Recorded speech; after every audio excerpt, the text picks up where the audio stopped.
Buenos días.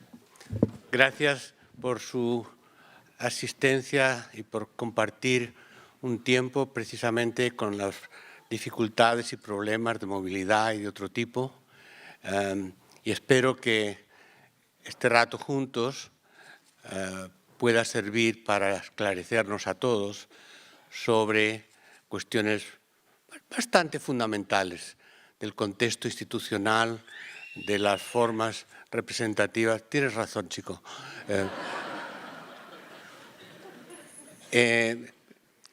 Aunque les tengo que decir de entrada que yo no voy a hablar sobre Chile en este momento, pese a mi profundo interés y pese a que desde el 18 de octubre he estado pegado a Internet siguiendo minuto a minuto lo que pasa en un país tan querido para mí.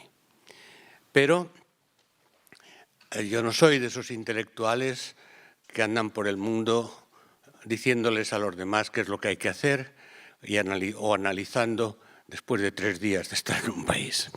Entonces, más bien intento que ustedes me ayuden a comprender y más adelante trataré de integrar todo eso en los múltiples estudios que he hecho sobre muchos países del mundo. Mi conferencia hoy va a ser, como estaba previsto, de hecho, no es sobre la crisis de la democracia liberal, que es una crisis particularmente importante porque vivimos en un mundo, en este momento, en estos años, en crisis profunda, multidimensional. Lo más importante, claro, la crisis ecológica, cambio climático y otras muchas formas de crisis sobre que ponen en peligro no la Tierra, no el planeta sería mucho mejor sin nosotros, sino nuestra habitabilidad en el planeta. En el fondo nuestra vida colectiva de nosotros y de las futuras generaciones, nuestra vida como especie. Y al mismo tiempo también estamos poniendo en peligro la vida de las otras especies, de los animales de los que formamos parte, etc. Bueno, esa es una crisis fundamental. Hay crisis bastante recurrente de los mercados financieros globales que afectan las economías macro y micro y las familias al mismo tiempo que las empresas, ligado a un tipo nuevo de capitalismo que he llamado global informacional. Hay asociado a las nuevas formas de organización de este capitalismo, no del capitalismo en general, de este capitalismo que se ha expandido globalmente en estos momentos, hay una profunda crisis en términos del crecimiento extraordinario de la desigualdad social en el mundo. La pobreza a veces sube, a veces baja, según qué países. En Chile ha mejorado, por ejemplo, en la pobreza, a pesar de que haya demasiada todavía. Pero la desigualdad social es sistémica, está creciendo cada vez más. En Chile, digamos, no, en relación con lo que era en la época de la dictadura de Pinochet, ha bajado, pero bueno, eso hace bastante tiempo ya, pero Chile todavía es un país bastante desigual. En la escala Gini, que mide la desigualdad, está a 0.49 de 1 a 10. Y, por ejemplo, países con los que a veces los optimistas en Chile intentan compararse, de Europa, etcétera, España está a 0.32, Francia a 0.31 y Estados Unidos, que es la sociedad más desigual de todas las desarrolladas, ahí vienen las políticas de globalización, está a 0.41, o sea que Chile es todavía más desigual, bastante más desigual que Estados Unidos, cierto, en una región como América Latina que se lleva la palma de desigualdad social en todas partes. Bueno, eso hay la crisis de la reducción en la mayoría de los países de la cobertura social y del estado del bienestar, que es fundamental justamente para corregir las desigualdades de renta y de patrimonio, corregirlas al menos con una cobertura social. Sistemáticamente se han estado recortando las prestaciones sociales, salud, educación, de servicios públicos de todo tipo y sobre todo las pensiones. Esto ha entrado, es bastante general, con lo cual aumenta todavía más la insatisfacción de las personas porque dedican su vida, dedican su esfuerzo. Hoy día la juventud, por ejemplo, es en general mucho más educada, pero tras largos años de estudios y de esfuerzo luego se encuentran ¿y qué? ¿Y ahora cómo? Y sobre todo, luego cómo me tengo que ocupar además de mis padres, de mis abuelos, llegar viejo, etc. Todo eso está ahí. Pero yo pienso, y por eso llevo años dedicado a estudiar el fenómeno de la crisis propiamente política institucional, que la peor crisis es lo que yo llamo la crisis de la gestión de la crisis. Porque si no hay instrumentos políticos, institucionales, confiables y en los que confíe la gente, y no hay consenso, y hay una creciente apropiación de lo público por intereses privados, entonces no tenemos instrumento. Y cuando no hay instrumentos y se agravan las crisis en todos los sentidos, ya sabemos lo que pasa. Entonces, yo voy a tratar con ustedes de recorrer por qué y cómo y de qué manera y con qué consecuencias se está produciendo una crisis del modelo político que en los últimos decenios hay muchas regiones del mundo han intentado consolidar, que llamamos democracia liberal, representativa, que no les tengo que recordar lo que es. Y es grave que esté en crisis profunda y sistémica globalmente en todo el mundo, porque dentro de todo era algo que teníamos, como la famosa cita de Churchill, que la democracia, pero él quería decir liberal, la democracia es la peor forma de gobierno, excepto en relación con todas las otras que se han conocido. Bueno, entonces, pero es que hoy día simplemente no es que sea buena o mala, es que no funciona. Y voy a tratar de explicar cómo y por qué. Primero, cualquier institución o sistema de representación, o sistema político, o sistema de negociación con la sociedad, solo puede persistir mientras persista, al menos mayoritariamente, en la mente de los ciudadanos.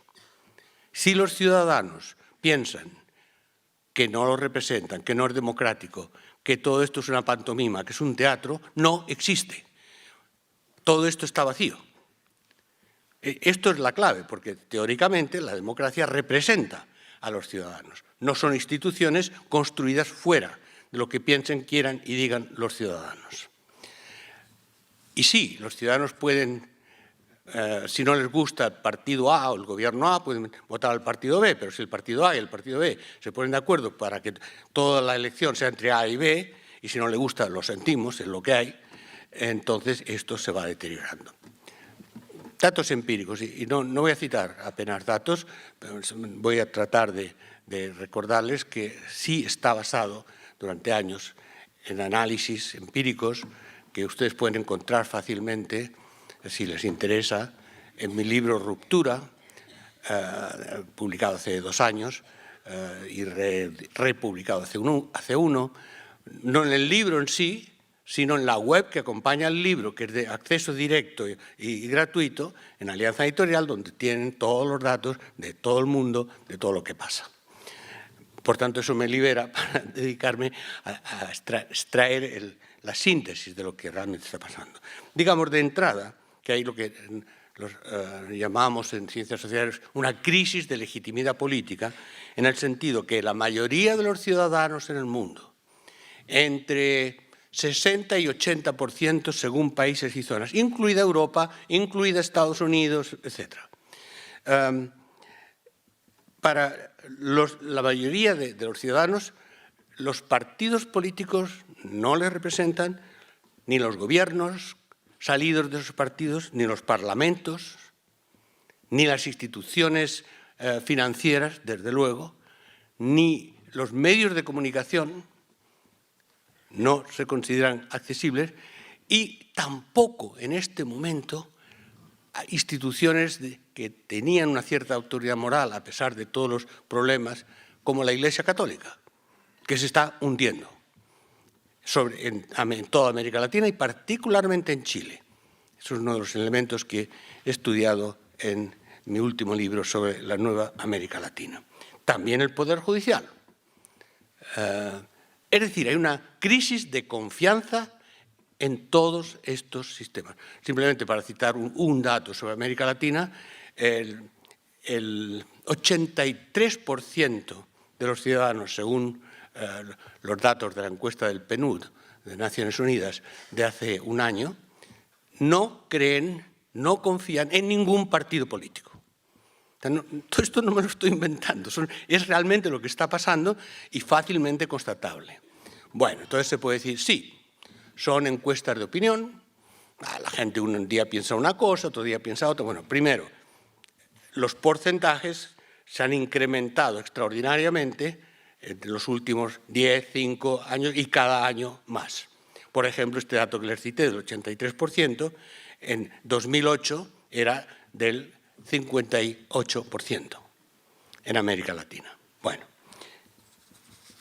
y al mismo tiempo, entonces, hay una cuestión de que no son solo las opiniones. Esto tiene repercusiones inmediatas sobre la transformación de los sistemas políticos en base a nuevas fórmulas políticas extrainstitucionales que rompen los sistemas políticos y los reconfiguran de distinta manera. Por ejemplo, el caso más claro es Estados Unidos, el país más potente del mundo, etc.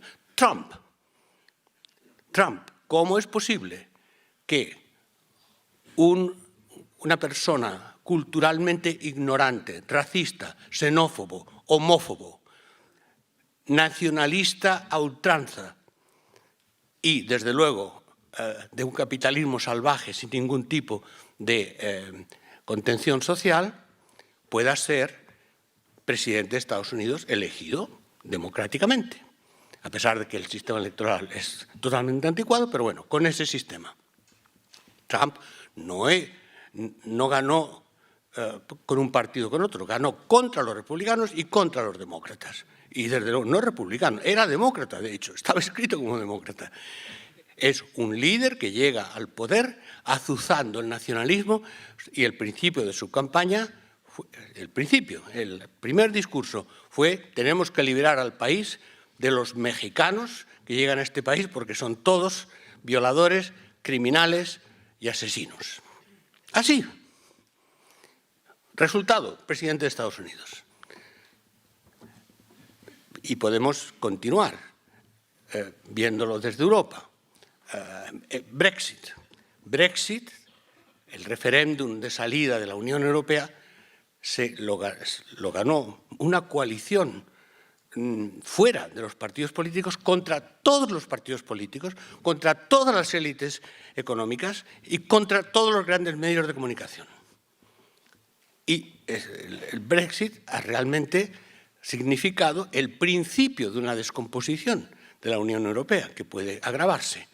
La persona que hoy ganaría las elecciones en Italia, Matteo Salvini, que es abiertamente fascista, abiertamente, tendría mayoría absoluta si se celebraran elecciones hoy. Y Hungría, y Polonia, y pueden ustedes seguir contando. En América Latina, bueno, el fenómeno más claro es Brasil, el país determinante de América del Sur. Bolsonaro, abiertamente favorable de la dictadura militar que hubo y claramente intentando organizar la dominación a través de las reglas no democráticas dentro de formalmente una democracia. Y podríamos seguir, es decir, esto simplemente para recordarles, no se trata solo de encuestas de opinión, se trata que inmediatamente, en la última década y con velocidad creciente, se ha traducido en la descomposición interna de los sistemas de representación democrática en casi todo el mundo. Prueba inversa. ¿Cuáles son las dos grandes sociedades en que tienen estabilidad política con apoyo mayoritario de los ciudadanos? Miren por dónde. Rusia y China. Rusia y China son dictaduras en el sentido de que no hay libertades democráticas. En China claramente no, y en Rusia en realidad no. Pero digo, con apoyo mayoritario en todo lo que podemos medir, etc. Y con muchas protestas sociales en China, por ejemplo, pero no formas alternativas de gobierno, y funcionan económicamente, funcionan políticamente. Bueno, esto empieza a ser grave. Si los países que funcionan son los que les da igual las reglas de la democracia liberal y el resto del mundo que intentamos, sobre todo América Latina, llegar tras luchas, sangre, sudor y lágrimas durante 50 años, al final llegamos a formas democráticas, parlamentarias, con todo lo que costó, y de repente se vacían de contenido para una gran parte de la gente, quiere decir que sí que tenemos un problema estructural. Entonces, apuntemos algunas de las causas, yo diría las principales causas de esta crisis, que son de distinto orden. Es decir, todas ellas, no hay una sola causa, es multicausal. Y distintas causas convergen y se refuerzan unas a otras en este proceso de creciente deslegitimación de las instituciones de la democracia liberal. Primera,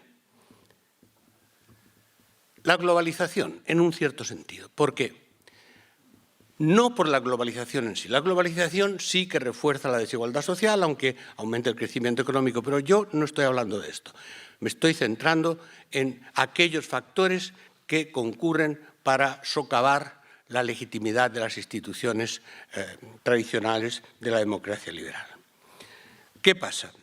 Que en la globalización los grandes problemas de todo tipo, de problemas de funcionamiento de la economía, del medio ambiente, del crimen global, los grandes problemas son globales, pero las instituciones de gestión son nacionales, son el Estado-nación. Por tanto, no se adecúan. Pero es que además entonces los Estados han reaccionado diciendo, bueno, pues vamos a ponernos juntos, y han hecho se han construido poco a poco y de formas distintas lo que yo he conceptualizado como el Estado-red. Es decir, redes de Estados-nación que en múltiples dimensiones, en algunos casos muy integrados, como la Unión Europea, en otros integrados ad hoc para cada cosa, han ido formando estas redes. Y, por tanto, toman las decisiones en conjunto con los otros Estados. ¿Qué pasa? Que, por tanto, los intereses del manejo por parte de los Estados-nación de los distintos problemas se toman mucho más lejos todavía de los ciudadanos y en función de equilibrios globales que tienen que buscar entre todos. Lo cual conlleva, en una fórmula un poco esquemática, pero que dice lo que yo trato de decir, en el Estado-nación a una separación entre el Estado y la nación. El Estado se globaliza, la nación se repliega hacia la defensa de la identidad nacional y de las formas que todavía tienen los ciudadanos de tener algún peso dentro de los marcos propiamente nacionales y de identidad nacional. Con lo cual, hay cada vez un enfrentamiento mayor entre la instrumentalidad de gestionar los problemas a nivel global y la identidad nacional o regional o étnica de distinto tipo. Separación entre Estado y nación. Segundo, el propio proceso político, el propio proceso de representación política, que está totalmente dominado desde hace ya años y crecientemente por la política mediática. Es a través de la comunicación, de los medios de comunicación y de las redes sociales, las dos cosas, es ahí donde se construyen las opiniones y los comportamientos políticos. Fundamentalmente es ahí donde funciona la representación política. Lo que no existe en los medios no existe políticamente. Y podemos lamentarlo, pero es cómo funciona. Ahora bien, eso ¿Qué conlleva? Pues que la política, por un lado, se simplifica al mensaje, y el mensaje más directo, más entendible, es una persona, un rostro, un líder mediático, pero mediático no en el sentido del color de la corbata o de la blusa que lleva, mediático en el sentido de la capacidad de construir una relación de confianza, porque los programas políticos nadie se los lee, ni siquiera los que los escriben. Según me han contado muchos de mis amigos, dicen, no, leemos la parte que escribimos nosotros, pero no tenemos tiempo para leer lo que escribe el de al lado, porque todo eso lo ponen juntos, no los líderes de los partidos, sino los asesores mediáticos, los asesores del marketing político, que son los que construyen hoy día los mensajes, los que construyen las estrategias, que no siempre les salen bien. Entonces, si la cuestión es crear confianza en torno a una persona y a las formas políticas asociadas a esa persona, ¿cuál es la forma de lucha política desde hace ya algunos años? El escándalo, la política del escándalo. Es decir, destruir la credibilidad de esa persona y de sus conexiones. Y ese escándalo se fabrica o se utiliza o se construye dependiendo, y siempre suele ser, bueno, todo el mundo tiene algo que ocultar en general, y entonces depende de qué tipos de escándalo según las sociedades. En el mundo anglosajón, por ejemplo, los escándalos sexuales son los que destruyen una cierta credibilidad, o tratan de destruir porque no siempre lo consiguen, pero eso en otros contextos, el español, por ejemplo, era una cuestión de prestigio, más bien, para el machismo imperante. Pero entonces los otros son los financieros. Si se encuentra tal y cual forma de financiación ilegal, la cuestión es destruir la confianza. Los estudios que hemos realizado sobre el tema de la política del escándalo muestran que no siempre el escándalo destruye a la persona. Puede sobrevivir. Pero lo que sí destruye es que, como todos lo utilizan, todos, absolutamente todos, y tienen que tener munición acumulada para responder a los ataques de escándalo, lo que sufre es la credibilidad y la creencia en la honestidad de toda la clase política.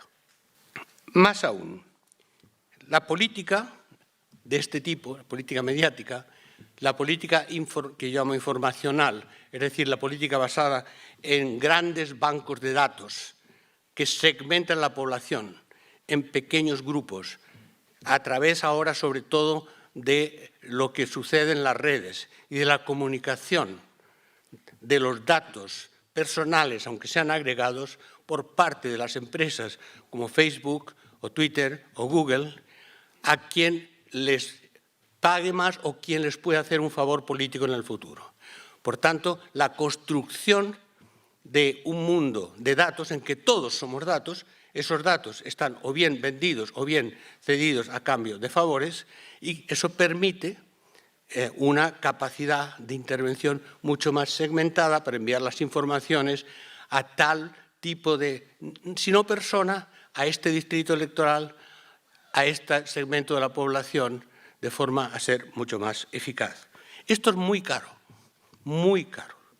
La política informacional y mediática hoy día cuesta infinitamente más, exponencialmente más, que hace solo 10 años. ¿Y esto cómo se financia? Incluso en aquellos países donde hay financiación pública de los partidos, no es suficiente. Entonces todos los partidos, todos, de todos los países que yo conozco, menos Escandinavia, recurren a la financiación ilegal. Financiación ilegal que, en el fondo, es la base de lo que ven en un momento de la corrupción política propiamente dicha. Porque, claro que la financiación de grupos económicos poderosos o incluso de gobiernos extranjeros, en algunos casos, contribuye a crear la necesidad de que se devuelva el favor o incluso haya contratos de antemano para los nombramientos de personas y sobre todo para las políticas. se va a cambiar de política en un sentido o en otro. Por ejemplo, si hace falta abrir nuevos territorios hasta entonces protegidos al fracking o a los oleoductos, pues eso responde a lo que ha sido la financiación de empresas anteriormente durante la campaña electoral. Y este tipo de política mediática está ligado cada vez más a las redes sociales. Las redes sociales que, por un lado, corrigen abusos de poder, proporcionan información, ideas, mensajes y formas de organización que no están controladas ni por el Estado ni por las grandes empresas propietarias de los medios de comunicación, por tanto rompen el monopolio de la información y la comunicación, pero al mismo tiempo se abren al conjunto de manipulaciones posibles en términos de los mensajes y las interacciones de la red, que no solamente son maledicencias o mentiras, es mucho más. Es la utilización hoy día masiva de robots en las redes que amplifican un mensaje a cientos de miles distribuidos y organizados en base a enfocarlos en ciertos grupos de población o en ciertos territorios. La nueva tecnología de las redes de información, cada vez más ligadas no a las redes en sí mismas, sino a la utilización de inteligencia artificial, ha transformado la política. Y esto también es algo extremadamente caro. El ejemplo que yo estudié de Brasil, en que la elección de Bolsonaro estuvo preparada no por Bolsonaro ni por su campaña, estuvo preparada por una serie de grupos empresariales y de una parte de la clase política brasileña desde mucho antes. 3 años antes, el movimiento Brasil Libre, que es un movimiento pro dictadura, pro extrema derecha, empezó muy potentes en términos tecnológicos y de capacidad de movilización en las redes, empezó a diseñar toda una campaña con ayuda de estas tecnologías que he mencionado y que fueron financiados, como está incluso publicado en los medios brasileños aún relativamente independientes, como Folha de São Paulo, estuvo financiado, por un lado, por multimillonarios de Estados Unidos, los hermanos Koch, con intereses muy específicos en controlar que no hubiera en el país más grande de América Latina un gobierno progresista, aunque hubiera corrupción, pero bueno, era un gobierno que no respondía a estos intereses multinacionales directamente. Y, por otro lado, por un grupo de 14 grandes empresas brasileñas que se coaligaron para financiar y preparar científicamente la manipulación informativa 3 años antes de la elección. Mis amigos hackers libertarios que intentaron reaccionar y defender, aunque no era muy pro Lula, pero intentaron defender que no hubiera la elección de Bolsonaro, que son buenos técnicamente, me dijeron, primero, ellos estaban años preparando esto, nosotros tuvimos unos meses cuando nos dimos cuenta. Segundo, los medios que tenían los aplastaron. No había manera de responder, porque a las llamadas fake news, etcétera, una de las formas de responder es participar activamente en las redes con otro tipo de mensajes, denunciando, corrigiendo. Es decir, lo que no podemos decir simplemente las redes son fake news. Las redes son el instrumento de comunicación hoy día predominante y cada vez más. Pues hay que estar ahí. La política se hace en las calles y en las redes. Y a partir de esos dos, en las instituciones. Pero para llegar a las instituciones hay que ganar esas dos batallas, de movilización ciudadana y, al mismo tiempo, de movilización en la red. En zonas importantes del mundo, incluida América Latina, yo diría casi muy importante en América Latina, hay otro elemento básico de la destrucción de las instituciones democráticas, que es la economía criminal y la formación de un poder criminal económico, financiero, social, extraordinariamente importante. Y que no solo es el narcotráfico, es todo tráfico de cualquier cosa ilegal que se venda y que tenga un mercado. de todo tipo, y además está conectado. La potencia de la economía criminal, que ha ido aumentando año por año en todo el mundo y sobre todo en América Latina, ha llevado a una penetración sistemática y creciente en las instituciones del Estado, en todas partes. Por definición, no puede funcionar la economía criminal si no neutralizan, intimidan o corrompen distintas instituciones del Estado. Forma parte del proceso de producción, porque si no serían fácilmente reprimidas, aisladas y desorganizadas. Pero, por tanto, hay que corromper a la política, a los jueces, a la policía y, siempre que se pueda, a presidentes. Si no, que se lo pregunten a los peruanos. No entraré mucho en esto porque las cosas son algo distintas. Chile es distinto, pero con un proceso creciente de penetración. Distinto, pero con un proceso que empieza a ser más preocupante.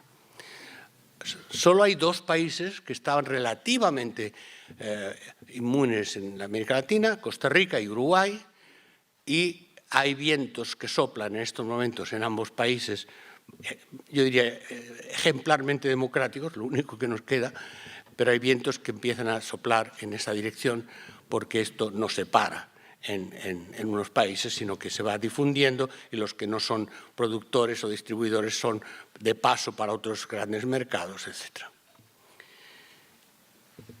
Y ello nos introduce en algo básico en toda la crisis de legitimidad, que es la corrupción política, la corrupción propiamente política, de los dirigentes políticos, de los gobiernos, de los parlamentarios, de las instituciones.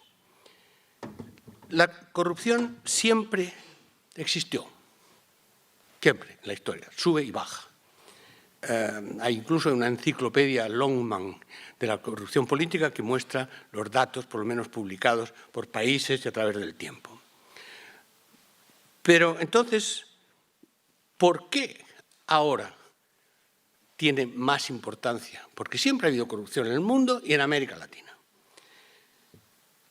Parte puede ser que sea publicada ahora, que sea más conocida por cierta independencia de los medios y también por la dificultad de guardar secretos en un mundo de redes en que cualquier cosa que pase o que se pueda detectar salta a la red, y particularmente con imágenes, etc.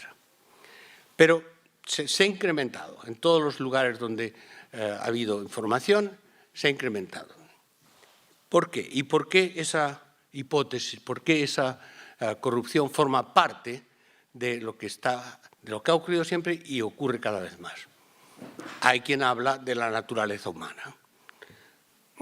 Bueno, la naturaleza humana es cierto que siempre ha habido un debate filosófico entre Hobbes y Rousseau y sus descendientes, es decir, entre el hombre naturalmente inclinado al mal o el hombre, un ser original, el hombre, siempre decían el hombre, nunca se acordaban de la mujer, los humanos como potencialmente seres creativos, capaces de asociarse, el contrato social de Rousseau. La evidencia histórica apunta más a Hobbes que a Rousseau, por cierto, pero tampoco convence hablar simplemente de la naturaleza humana solo. Hay que ver por qué dentro de esa especie no necesariamente muy creativa y positiva, por qué en la fórmula entre ángeles y demonios que todos somos se ha ido incrementando la práctica en términos de demonios y en particular en la corrupción política.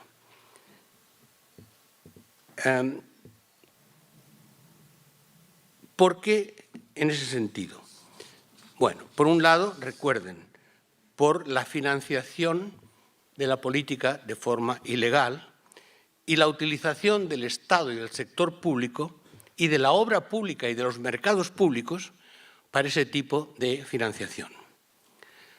Los casos clarísimos del Lava Jato y otros, incluso con partidos progresistas como el PT en Brasil,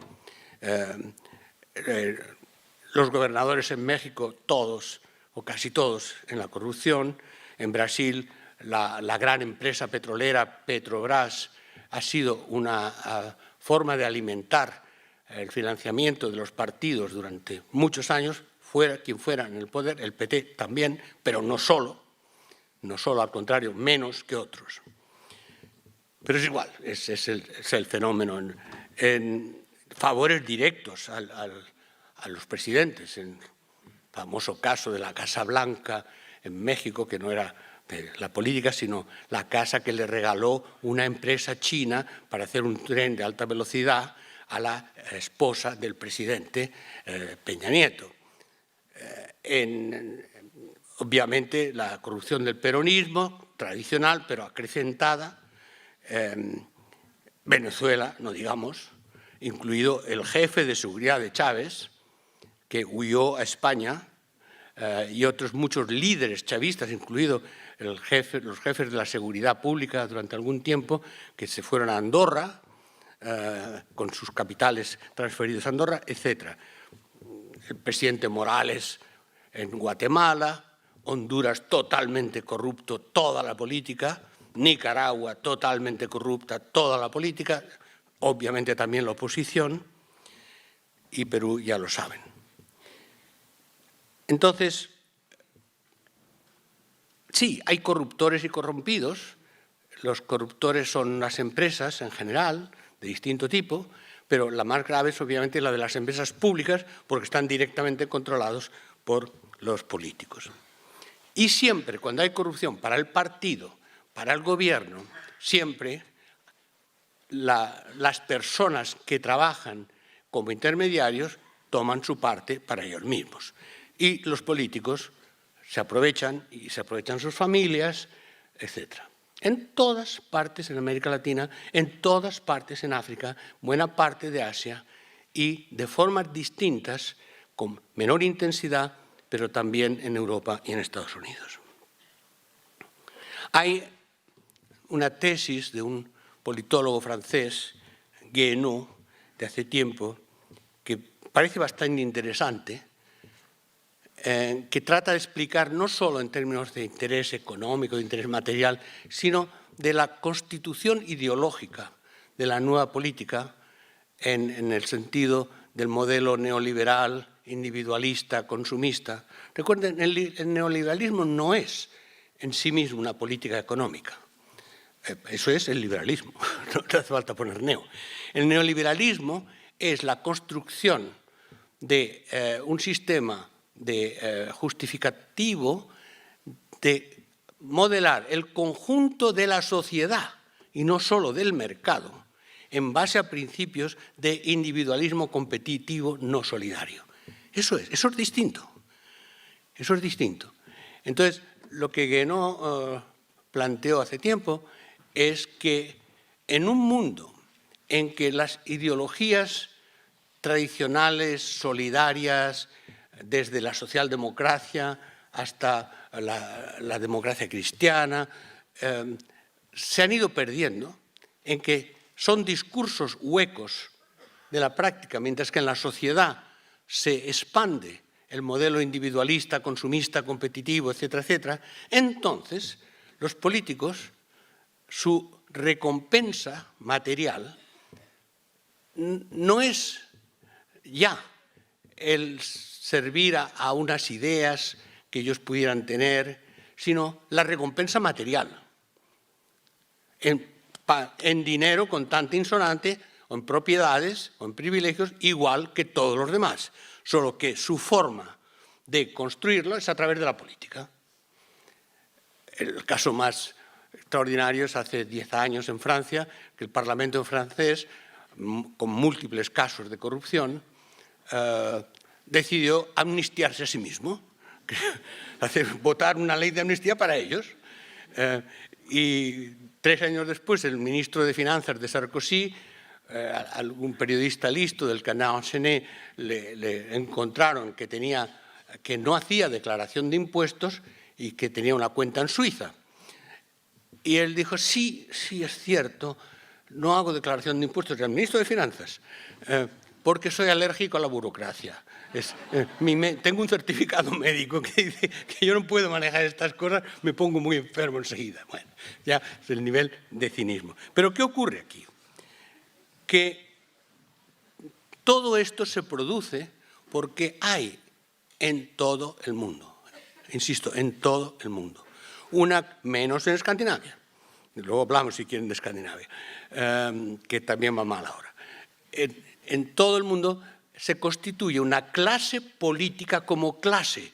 Aquí no estamos hablando de clase social, sino una clase de profesionales políticos que pueden tener distintas opciones en el mercado político, que pueden tener conexiones más o menos a ciertos sectores de la sociedad más que a otros, pero que viven entre ellos y que funcionan entre ellos y que el único acuerdo fundamental que tienen es que aquí no entra nadie más. Esto es un club privado y hay que respetar la democracia. Y la democracia es que cada 4 años, o 3, o los que sean, se vota, les proponemos a los ciudadanos las propuestas y ellos son libres de votar lo que quieran, suponiendo que sí sea, bueno, vale, no hay problema, y ya. Y entonces eligen a quien sea. Y luego, si no tenemos ninguna dominación, pues podemos hacer una coalición, incluso entre partidos opuestos. Pero la cuestión es que aquí no entra nadie más que lo que en el club político se ha decidido. Y la democracia, hablando claro, es que ustedes votan, tienen derecho a votar y ya está. Y esto se convierte en un mercado político manipulado por marketing y estrategias electorales, mediáticas, de redes sociales actualmente, en que no hay apenas posibilidad. Sí, siempre salen por allí, ahora vamos a verlo, desbordamientos, y esto se trata de controlar. Cuando tienen algún éxito, venga, vale, entrar en el club. Y luego ya, en el club hay que hacer ciertas reglas y esto hay que respetarlo. Esto es lo más importante en términos de la crisis de legitimidad, que los ciudadanos piensan que si no tienen acceso a ese club de alguna manera que sea mucho más directa y controlable, no hay canales más que salir a la calle y encontrarse entonces, claro, con la policía.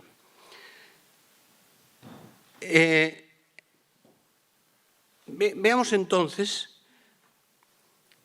la idea obvia de cómo en un sistema así de cerrado y en un sistema autorreproducible, qué tipos de controles, de cambios se han podido expresar o se podrían expresar, sin hacer ninguna prescripción, sino simplemente a partir de la observación.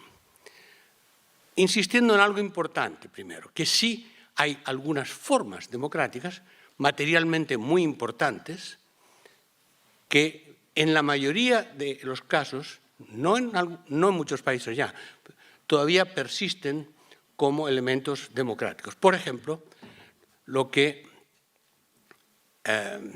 el periodista, pensador francés Robert Scarpi escribió hace bastantes años.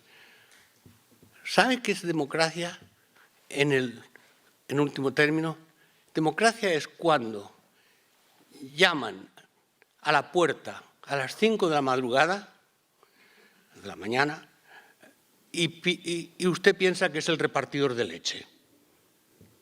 No piensa en otra cosa mala. Bueno, con ese criterio restrictivo de la democracia, la mayor parte de países de los que estamos hablando son democráticos, pero una visión absolutamente defensiva de la democracia. Tener alguna posibilidad de defenderme del arbitrario de la policía, algo que se empezó a conquistar en el siglo XVIII. Pero más allá de esto, ¿qué ocurre?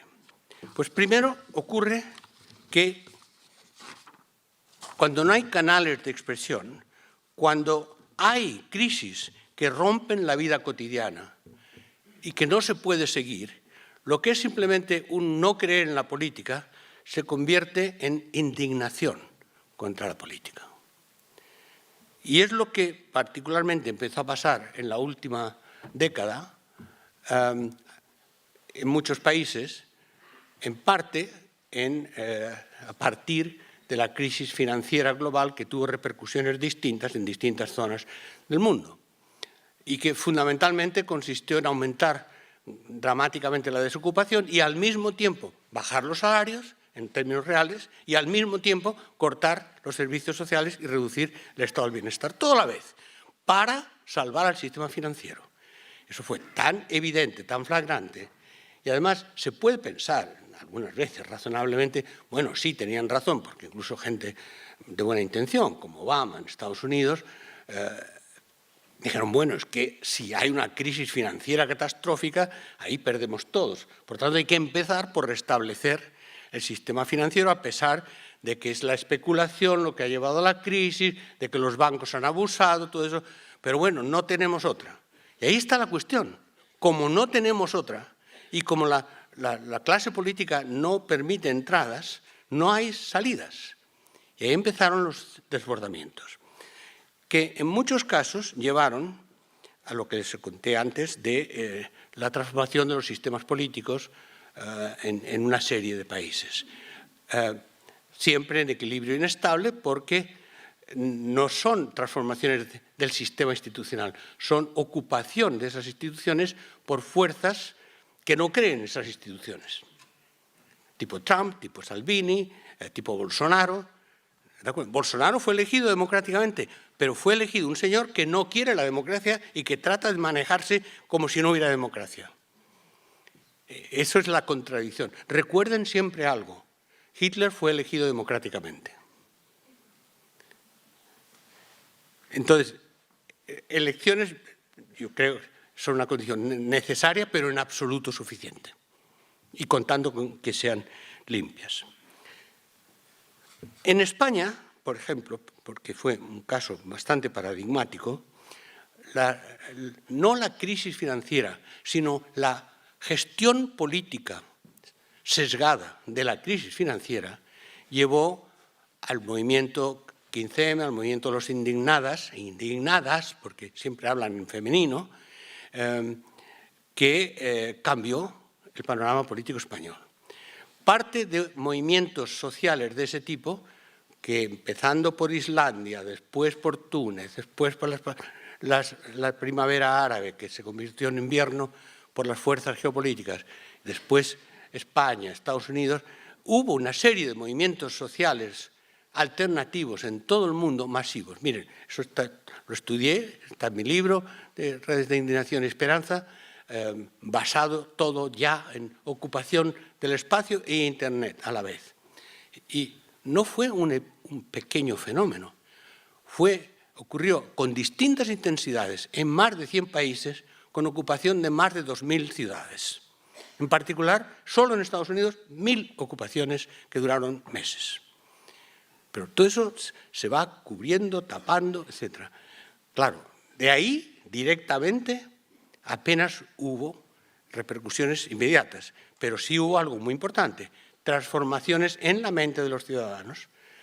Por ejemplo, en la conciencia de la desigualdad como estructural, en la conciencia de la conexión entre poder financiero y poder político, y una serie de otras cuestiones que, por ejemplo, en el caso de España, llevaron a la aparición de nuevas fuerzas políticas, que se ha identificado con Podemos, en parte, pero Podemos no es un partido, es una confluencia de 20 organizaciones distintas, porque salieron de distintos movimientos en distintas ciudades, y luego también otras expresiones más a la derecha, mucho más a la derecha, como un partido Ciudadanos, ahora un partido fascista, Vox, franquista. Pero lo que ocurrió entonces es que, de alguna forma, esos movimientos, a partir de las reivindicaciones, a partir de la afirmación de que de otra economía, de otra sociedad eran posibles, primero cambiaron para siempre el sistema partidista español, que era bipartidista sistemáticamente. Los dos grandes partidos tenían más del 85% del voto. Es un bipartidismo imperfecto, llamaban, porque lo imperfecto es Cataluña y Euskadi, que estos partidos no son dominantes.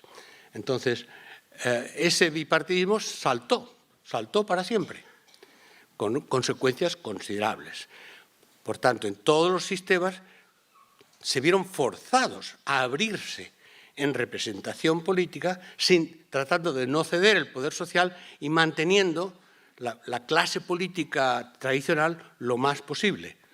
Con lo cual, la fragmentación de representación política por distintas formas de expresión social condujo a la imposibilidad de gobiernos que sistemáticamente pudieran imponer sus decisiones y, por tanto, a tener que gobernar siempre en coaliciones, incluso en sistemas presidencialistas. En Brasil, por ejemplo, lo que Cardoso llama el presidencialismo de coalición. Sí, es un presidente, pero tiene que estar haciendo pactos con todo el mundo, y de ahí vienen los pactos, los caciques locales, los caciques regionales, que piden esto para esta empresa, de la empresa nacional. ¿Entienden? O sea, la coalición muy frecuentemente lleva a favores desde el gobierno para poder gobernar con un mínimo de apoyo parlamentario. Ven cómo poco a poco se van corroyendo las formas tradicionales de representación política. ¿Qué tipo de reformas de la democracia se han estado pensando? Yo personalmente no tengo fórmulas, porque siempre me baso en lo que he visto, en lo que se dice, en lo que se propone. Desde luego, en términos de modelos, las llamadas democracias populares alternativas del siglo XX claramente derivaron, y aún están por ahí algunas, al totalitarismo. O sea que el modelo de crítica a lo que llamaban democracia burguesa apareció como democracia de la burocracia, o sea, no democracia. Las famosas ideas de democracia de base, los consejos, los soviets, la famosa discusión histórica en la tradición marxista entre Lenin y Rosa Luxemburgo, que claro, ganó Lenin por definición y mataron a Rosa Luxemburgo, no ellos, pero los nazis, en que Rosa Luxemburgo le decía a Lenin, mira, todo el poder para los soviets es todo el poder para el partido que controla a los soviets, como fue históricamente. Y en cuanto ya hubo poder consolidado, adiós soviets. Reformas de procedimiento. O sea, por tanto, en términos de modelos, hablando claro, no hay modelos. En este tipo de sociedades, en el siglo XXI, tenemos que reinventar. Y hablamos en un minuto de cuáles hay algunos elementos de ese proceso de reinvención. Pero, de momento, primero, ha habido reformas de procedimiento y propuestas de reformas de procedimiento para ampliar la democracia a partir del modelo actual. Por ejemplo, cambiar las leyes electorales. ¿Se acuerdan del principio una persona, un voto? No se cumple en ningún sitio. Por cierto, sí, en Israel, que por eso siempre tienen muchísimos problemas para formar gobierno cada vez, porque está todo fragmentado. Pero es el único país en ley electoral en el mundo que respeta el principio de una persona, un voto. Todo lo demás, las leyes electorales están sesgadas y favorecen los procesos en que determinados por aquellos quienes hacen la ley electoral en el momento en que están en poder, que incluye distinto peso a distritos que les favorecen a ellos, que incluye formas diferentes censitarias. Es decir, las leyes electorales generalmente en el mundo son leyes sesgadas. Por tanto, la reforma de las leyes electorales, yendo a principios básicos como una persona, un voto, es uno de los elementos fundamentales. Limitación de mandatos. Eso cada vez es más popular, de que una misma persona puede ser reelegida indefinidamente o al menos no más de 2 o 3 mandatos. Algo tiene de positivo, pero al mismo tiempo ocurren 2 cosas. No es esa persona, pero es el equivalente que designa el partido. Y segundo, a nivel ya personal, a esa persona se le da un incentivo para que aproveche para acumular lo más posible en el tiempo que tiene de mandato. Limitación de donaciones.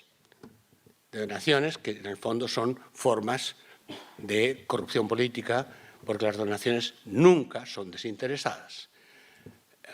Ahí hay distintos intentos, distintas fórmulas. Cada vez que se encuentra una fórmula, inmediatamente hay la forma de cortocircuitarla. Por ejemplo, en Estados Unidos, donde los lobbies ahora están registrados, bueno, siempre estuvieron registrados, pero ahora con ciertos límites, había un límite de donaciones de la cantidad que se podría donar a cada partido, a cada candidato a presidente, hasta que una hábil maniobra legal consiguió que el Tribunal Supremo aceptara la tesis de que la libertad de cuánto dinero quisieran donar empresas o grupos, etc., era una forma de respetar la libertad de expresión. Eso es la ley, la doctrina actual, la jurisprudencia actual en Estados Unidos. Hay también la idea de unidades judiciales especiales anticorrupción, que en muchos países son las primeras que se corrompen, obviamente, y que depende, en último caso, de la independencia del Poder Judicial, que es de la que hablaré en un segundo. Todo esto ya se ha intentado y la consecuencia es una desestabilización creciente. ¿Por qué? Porque es muy problemático que los actores políticos se reformen a sí mismos, sin socavar lo que es su poder y su influencia. El famoso tema del gato pardo de Giovanni de Lampedusa, hay que cambiar todo para que todo siga igual.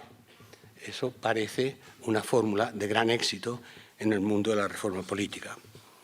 Internet podría ser un gran instrumento de control, de participación, y se ha utilizado como elemento de participación ciudadana a nivel local. Pero solo funciona, de verdad, cuando hay voluntad política y cuando hay un sistema político democrático dispuesto a la transparencia y a la participación. Eso es una precondición. Y entonces hoy día tenemos la tecnología para hacerlo. Por ejemplo, hay cada vez más municipios en distintos países que practican esa forma de participación ciudadana junto a las más tradicionales. Yo lo que conozco más directamente es el municipio del Ayuntamiento de Barcelona, que salió de los movimientos sociales, que dirige una alcaldesa bastante popular que se llama Ada Colau. Han creado un programa que empieza por un buen programa informático que se llama Decidim, decidimos en catalán, que es un programa para articular la participación escalable de cientos de miles de personas que con un registro de identificación pueden acceder a información, pueden deliberar y pueden votar. Y aunque no sea legal la decisión del voto, el gobierno municipal de Barcelona decide en función de lo que han decidido en estas asambleas de participación. Bueno, este programa de software, pero que obviamente hay que articular a otras formas, lo han adoptado ya, porque es libre, gratuito y se lo pueden bajar de la red cuando les interese, 145 ciudades en el mundo, en un año de existencia del programa. Ha habido experiencias, ustedes ahora que están hablando de Constitución, ha habido experiencias interesantes. Alguna hubo en Chile en torno a una iniciativa hace años del presidente Lagos, pero la experiencia más avanzada, claro, un país pequeñito, fue la Constitución islandesa de 2012, que fue, después de un gran movimiento social, llegó un gobierno reformista de verdes y socialdemócratas al gobierno, prometieron que ellos votarían en el Parlamento lo que saliera de ese proceso constituyente, que se hizo mediante, primero, elección de 25 personas, de ciudadanos normales que tenían que atestiguar que no eran de ningún partido político y que se votaron por Internet Se postularon candidaturas, eligieron 25 personas. Estas 25 personas, con el asesoramiento legal correspondiente, obviamente, pero ellos discutieron y debatieron durante meses y produjeron un texto constitucional que se sometió entonces a votación por Internet de la población, que aprobó la población y que entonces iba para aprobar en el Parlamento. Claro, Islandia tiene 350.000 habitantes, pero bueno, ahí se plantea algún problemita de cómo se escala. Pero la idea y la práctica en una población que tiene 90% de usuarios de Internet es una experiencia. ¿Qué ocurrió? Que con la lentitud necesaria del proyecto de deliberación durante mucho tiempo, cuando llegaron al final la Constitución nueva al Parlamento, el Parlamento había cambiado, porque una campaña demagógica de la derecha, y la derecha había entonces ganado en peso, y los socialdemócratas traicionaron a los verdes, traicionaron a la Constitución, hicieron un gobierno de coalición con la derecha y el Parlamento entonces rechazó el proyecto de Constitución. Es decir, que todo hay que ponerlo siempre en el contexto político y nunca pensar que un modelo puede solucionar los problemas de fondo. Hay reformas y transformaciones de los sistemas políticos en base a movimientos sociales, hay muchos ejemplos, y presión ciudadana, aliados con periodistas, investigadores y con acción en las redes sociales capaces de denunciar la corrupción, de mostrar la colusión de los distintos políticos entre ellos, etc.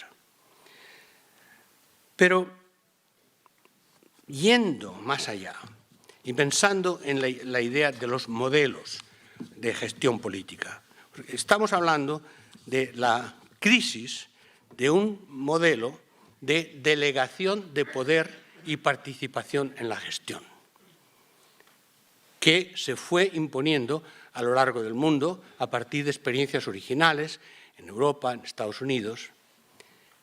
Y miren, les diré algo un poco duro, pero que mi observación me ha convencido. Estamos en un mundo diverso, muy diverso, y sociedades muy distintas. No es cierto que el mundo sea plano, como dice el ideólogo Thomas Friedman. El mundo está lleno de identidades, de tradiciones, de culturas y al mismo tiempo de ideas de lo que puede ser la democracia.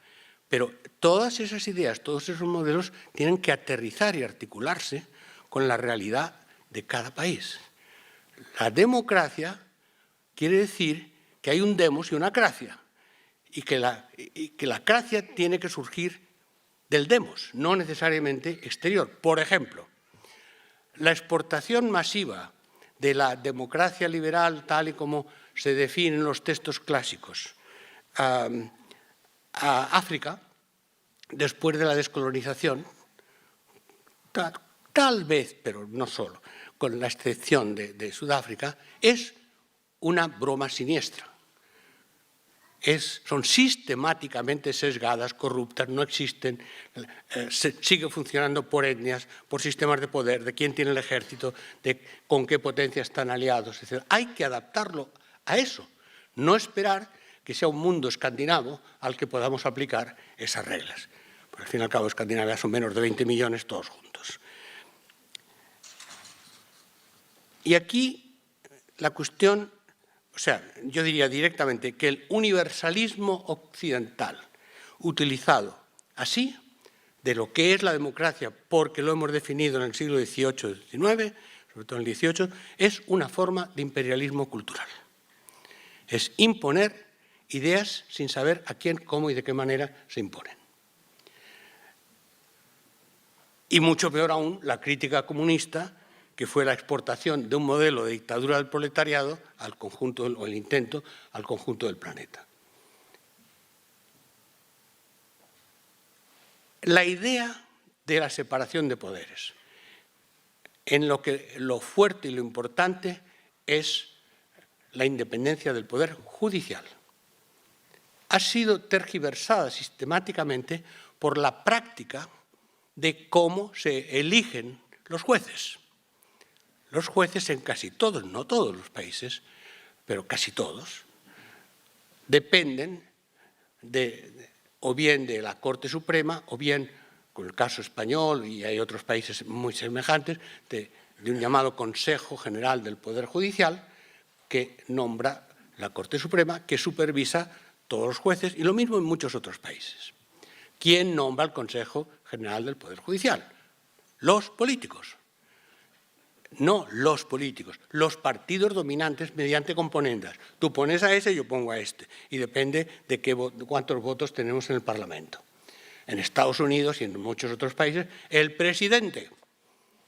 Y entonces están esperando que se muera uno para entonces poner el suyo, y lo más importante que se decide en cada elección en estos sistemas es quién llega a tiempo de cambiar más jueces, porque luego estos se quedan, pero no son cualquier juez, no son los grandes jueces, todos son, casi todos son, en general, ideólogos de algunas de las ideas. Sí, expertos legales, pero expertos legales en interpretación de las leyes que dependen en gran parte de las raíces culturales y de los apoyos políticos a través de los que llegaron. Yo, de los países que conozco, solo veo una cierta independencia del Poder Judicial en Costa Rica, porque además está apoyado en instituciones de formación de los jueces, como la Escuela Judicial de Costa Rica, que tienen un fuerte arraigo y que han podido construir una independencia relativa con respecto a las presiones políticas y sociales. Pero, en general, no es cierto que haya separación de poderes a la Montesquieu, porque el Ejecutivo depende de lo que ocurre en las elecciones, si es presidencial por una parte, o de las mayorías en los parlamentos, o sea, del sistema político. El legislativo y el ejecutivo están articulados. Uno no puede gobernar sin el otro, y los contrapesos no son tales porque acaban siempre en negociación entre las distintas instancias. Y el judicial depende de lo que acuerden o el legislativo o el ejecutivo. Con lo cual, en la práctica de la inmensa mayoría de países no hay separación de poderes. Hay distancias relativas según los momentos, los casos y los actores, pero siempre formando sistema.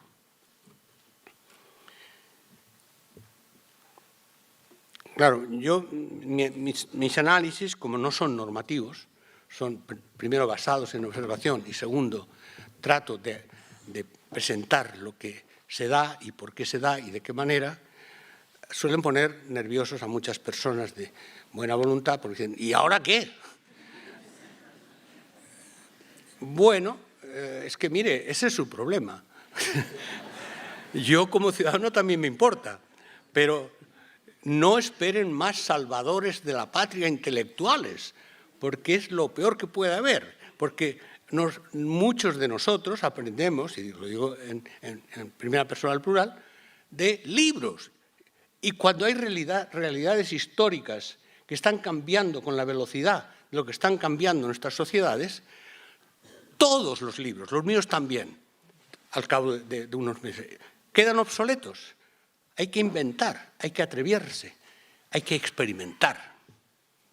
Porque eso es lo que hicieron quienes fundaron las bases filosóficas y políticas de la democracia liberal, hace 2, 3 siglos. Eso es lo que hicieron en un momento determinado. Por ejemplo, la Revolución Francesa, matriz de grandes transformaciones del sistema político y de los principios de libertad, igualdad, fraternidad, y que también intentó la expresión de los sistemas de separación de poderes.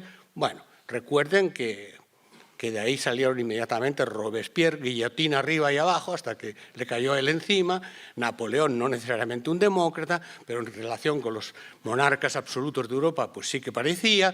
Pero, en fin, digo que no es tampoco el modelo perfecto, pero fue una ruptura. Fue realmente una ruptura con los sistemas de representación, delegación de poder y de legitimación. Aquello de ver quién conseguía ser el heredero del trono quién tuviera menos sífilis que los otros, porque como eran todos entre primos, tíos, sobrinas, nietos, se iban casando para mantener la casta monárquica en el conjunto del continente, bueno, por tanto fue una gran transformación. Y nunca criticaré a la Revolución Francesa o a la Revolución de Estados Unidos, o de alguna manera un poco más matizada, las transformaciones que tuvieron lugar en Inglaterra. Pero, ¿de dónde salió la Revolución Francesa?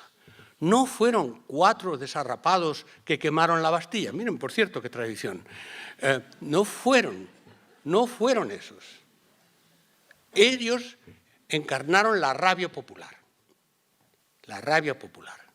Pero también ellos y sobre todo ellas, porque se olvidan sistemáticamente los liderazgos de mujeres en todos estos grandes movimientos sociales, por eso en España ya lo tienen muy claro, son las indignadas.